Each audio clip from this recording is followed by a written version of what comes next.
Hey YouTube, welcome to Trevor's Vinyl World. Today I'm rocking a Bone Thugs and Harmony shirt. Um, just got done watching the NBA All-Star game. My man Anthony Edwards was doing really good. He won the MVP, which is awesome. I'm here in Minnesota, so Ant-Man is my man. So I was really happy for Edwards.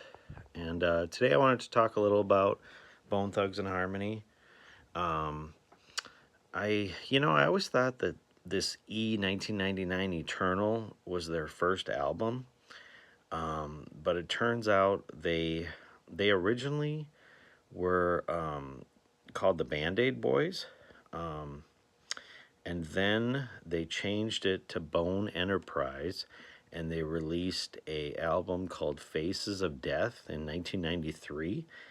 I never knew about this. I don't always get out of the house. I mean, I'm not the brightest bulb in the package, so sometimes things I miss some things.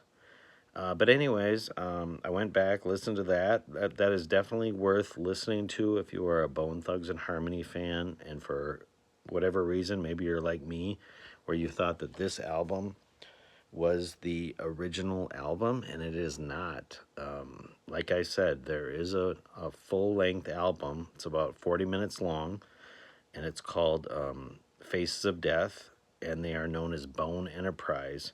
The only reason they changed their name to Bone Thugs and Harmony is because when they went to LA, they all got one-way tickets and went from Cleveland to LA and were determined to have Eazy-E sign them to Ruthless Records, and Eazy-E did sign them. And it's great that, I mean, it's so sad that Eazy-E passed away at a young age. Everything he did for hip hop, but I'm sure he was pretty happy up in heaven, looking down, watching Bone Thugs and Harmony, represent. They Bone Thugs and Harmony stayed with Ruthless Records all the way up until they released an album in 2006, which was not on Ruthless Records, but from all the way from 1995 until you know the mid 2000s, Bone Thugs and Harmony was with Ruthless Records. And I've just been kind of, from time to time, I'll go back and listen to some of the side projects. I'll listen to some of the lesser known Bone Thugs albums. There are quite a few when you put them all together. But another thing that a lot of people don't realize is that there were these side groups. When Bone Thugs and Harmony made it, and they had their, this album that blew up, like, First of the Month, and Crossroads was on MTV and all that. When they made it, they went and were determined to have some of these other groups from Cleveland that nobody knew about. They wanted to, give them exposure.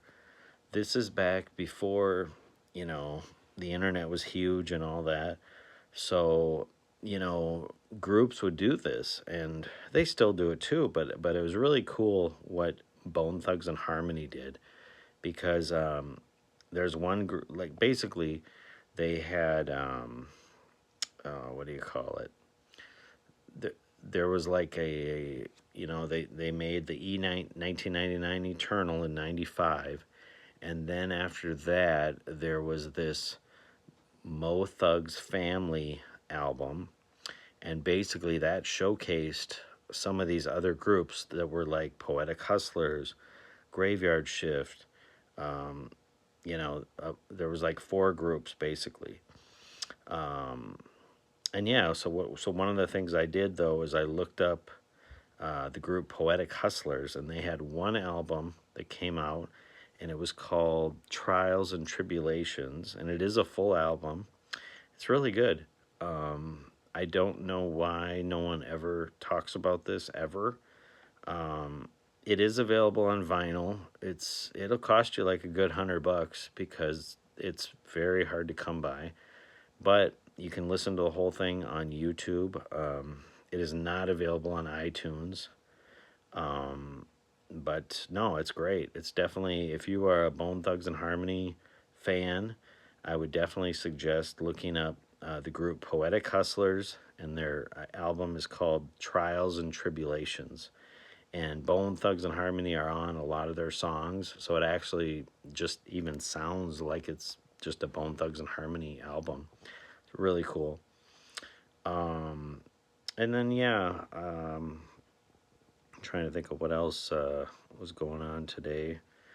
But no, that's just one thing that I was thinking of. I'm probably gonna release a couple videos here that are kind of under the radar, forgotten hip hop albums from back in my day. Or I do definitely listen to a lot more older stuff. Obviously, I still want to roll with the punches, and you know, I'll check out some newer hip hop. And I talk to a lot of younger guys at my work too, and they're always surprised that I'm into hip hop and everything. But the next video I'm gonna do is a group called Second to None. And I was telling this guy at my work, I mean, you know, he listens to NBA Youngboy every day, and I got nothing against NBA Youngboy. I like a lot of his stuff actually. But I was telling this guy at work, like, if you're into that gritty, you know, like just savage kind of sounding hip hop, then check out this group called Second to None. They only had one album in their real prime, but it's a banger. And and yeah, so my next video is going to be about them. And yeah, but I just wanted to, touch base today, and feeling good after watching the All Star game, and but yeah, I hope everyone is doing well. And if you like the video, send it to a friend. And until next time, have a good one. Thank you.